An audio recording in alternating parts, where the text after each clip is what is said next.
Today's learning goal is I can investigate probability through probability experiments.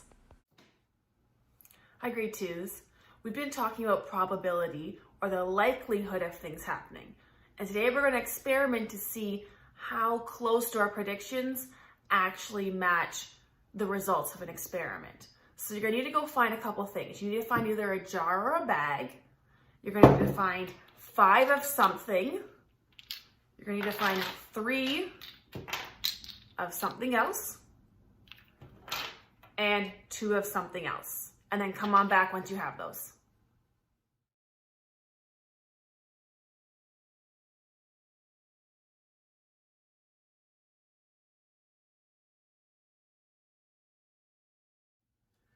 We've been looking at probability all last week. So hopefully now you know whatever I'm putting the most of. So mine's blue blocks. I have the most of them. There's 5. That's the most likely thing I'm going to pick out of this jar.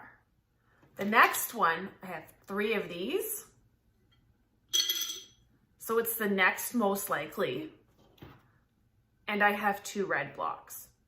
So putting them in, they're going to be the least likely for probability for me to choose for my experiment.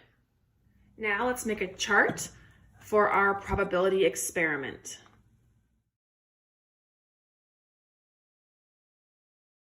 Now we're going to do the experiment. You're going to reach your hand in your bag or jar and you can't look. My eyes are closed when I'm doing this right now. Pull one out. Mark down what it was you pulled out, because mine are different colors, but yours could be different things. 1 tally mark. Put it back in. Mix it up and then close your eyes again before you pick out the next one. Oh, 2 are stuck together. I can feel it, even though I'm not looking.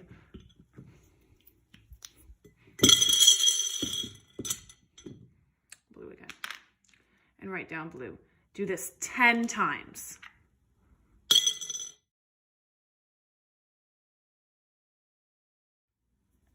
My results were that when I closed my eyes and picked, I got 6 blue blocks. I pulled out red twice, and I pulled out yellow twice. Let's compare to see what that actually looks like compared to our probability. So there were the most blues in there, and I got the most blue picks. So that kind of does match the probability.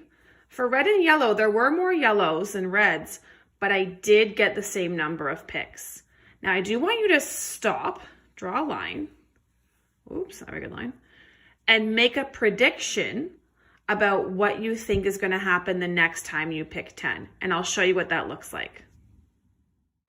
So now this is my personal prediction. This is Ms. Egley's idea. I'm guessing I'm going to pick out a blue block 7 times because I know it's likely there's a lot of them in there.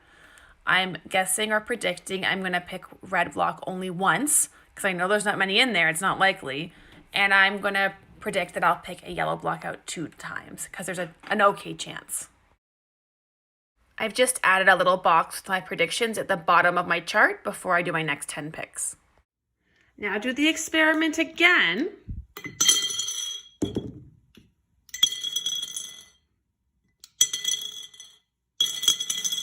And do it 10 times again across here. I'm going to right now. My prediction was 7 blue, 1 red, and 2 yellow.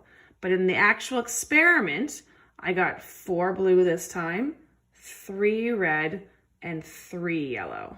So my prediction was kind of off.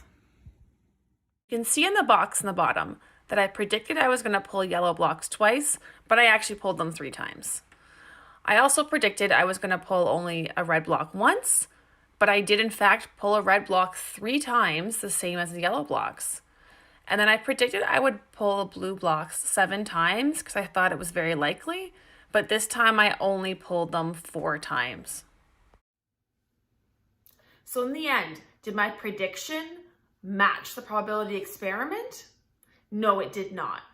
And that's an important thing for us to understand.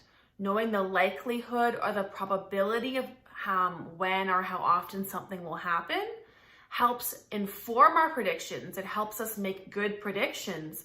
But just because we use probability to make a prediction doesn't mean it's certain. It doesn't mean it's going to happen. So that's an important thing for us to remember as we finish off probability right now.